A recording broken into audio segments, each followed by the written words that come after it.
করাত দিয়ে বাঁশ কাটছে, কেউ বাঁশ চিরে ফালি করে রাখছে, কেউ বা সেই ফালি করে রাখা বাঁশ বুনছে।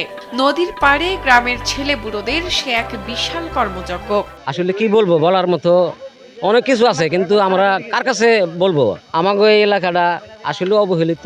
বছরের পর বছর ধরে স্থানীয় প্রশাসনের কাছে বারবার আবেদন করেও নির্বিঘ্ন যাতায়াতের জন্য একটি ব্রিজ পাননি গ্রামবাসী। অনেক দরখাস্ত করা হয়েছে ব্রিজের জন্য, কিন্তু সরকার দিচ্ছে না, যেহেতু এলজিডি রাস্তার মাথায় পড়ছে দেয়, সাথে পড়ছে, এই জন্য দিতেছে না। অনেক ছাত্র, এই ছাত্রগুলো পার হতে পারে না, যাইতে পারে না। আজ কটা দিন থেকে ছাত্র স্কুল বন্ধ, অর্থাৎ স্কুলে যাইতে পারতেছে না তারা। বাজার ঘাট করা, এই পাশে হলো বাজার। প্রতিদিন হাজার খানিক শিক্ষার্থী স্কুল কলেজে যায় এই নদী পার হয়ে।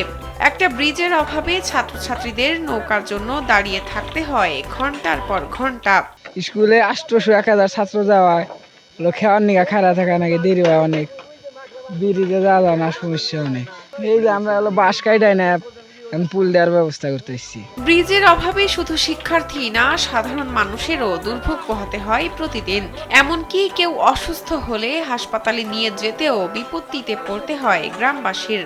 তাই সরকারের দিকে তাকিয়ে না থেকে অবশেষে স্বেচ্ছাশ্রমে নিজেরাই বাঁশের সাঁকো নির্মাণ শুরু করেছেন গ্রামবাসী। আমরা একটা বাঁশের সাঁকো দিতেছি এলাকার বাচ্চা কাচ্চা এবং কি ছাত্রছাত্রীদের জন্য। প্রতিদিন এদের স্কুলে যেতে হয়, খুব কষ্ট হয় এদের। এই সরকারের কাছে আমরা অনেক চেষ্টা করেছি, কিন্তু হচ্ছে না।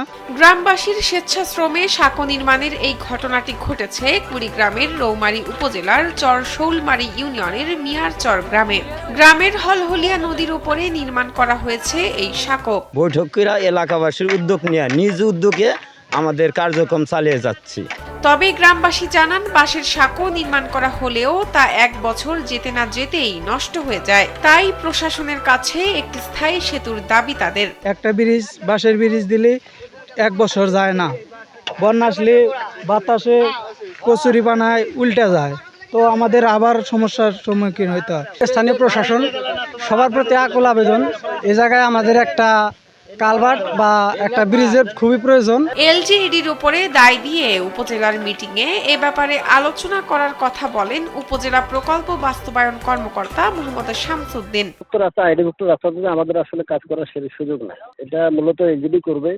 তারপরেও যদি যেহেতু জনভোগান্তি, জনদুর্ভোগ, আমরা এটা উপজেলা মিটিং আলোচনা করবো, এরপরে সিদ্ধান্ত নেব আর কি করা যায়। শাহনাজ পারভিন, কালবেলা।